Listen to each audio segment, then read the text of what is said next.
करने वाले हैं इंफॉर्मेशन शेयरिंग की। फाइव आइज कंट्रीज जिसमें यूएस, कनाडा, ऑस्ट्रेलिया, न्यूजीलैंड और यूनाइटेड किंगडम शामिल हैं। ऐसा हरगिज़ पॉसिबल नहीं कि आप अपनी एक प्रोफाइल किसी एक कंट्री में दें और उसके अपोजिट प्रोफाइल किसी और कंट्री में गलत डाटा शेयर करें तो आप पकड़े ना जाएं। अब इस दौर में इंफॉर्मेशन शेयरिंग का दौर है, टेक्नोलॉजी का दौर है और ऐसे सैकड़ों केसेस देखने में आए हैं जिसमें फॉर एग्जांपल एक क्लाइंट था, उनकी प्रोफाइल थी कि वो लॉयर थे। अब उन्होंने किसी से कमिटमेंट की, उस एजेंट ने कहा कि आपको कोई भी डॉक्यूमेंट रिक्वायर्ड नहीं वीज़ा के लिए, आप हमें जस्ट पासपोर्ट दें, हम आपका वीज़ा प्रोसेस करवा देंगे। अब उसने एक ख्याली उनकी एक वीडियो, उनकी एक प्रोफाइल बनाई बिजनेसमैन की कनाडा के लिए, और अनफॉर्चुनेटली वो नहीं चली और वो रिफ्यूज़ हो गई।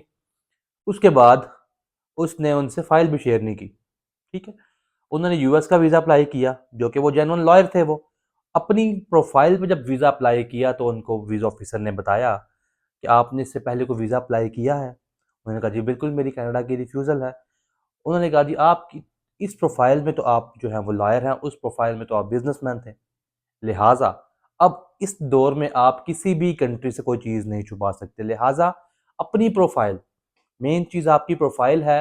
जो डाटा आपका वंस एम्बेसी में चला गया, आप उसको चेंज नहीं कर सकते। आपने उसी प्रोफाइल पे स्टिक कराना है जो आपकी जेन्युइन प्रोफाइल है।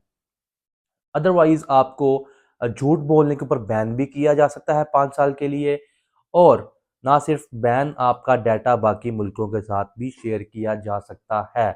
Five eyes countries US, Canada, America, New Zealand, Australia, UK, ये वो 5 कंट्रीज हैं जो आपस में इंफॉर्मेशन शेयरिंग बिल्कुल करती हैं वीज़ा इंफॉर्मेशन की। लिहाजा आपको हमेशा बताते हैं कि लीगल तरीके से अपनी प्रोफाइल जो है वो मेंटेन करें, खुद अप्लाई करें, अगर खुद नहीं तो किसी प्रोफेशनल सर्विसेज किसी से लेके वीज़ा अप्लाई करें। ये ना हो कि आपकी वो ख्याली वीडियो आपकी प्रोफाइल जो है वो एक पेश करे वीज़ा ऑफिसर को, और बाद में आपका सारा केस फ्यूचर के लिए आप अप्लाई करने के काबिल भी ना रहें। Thank you.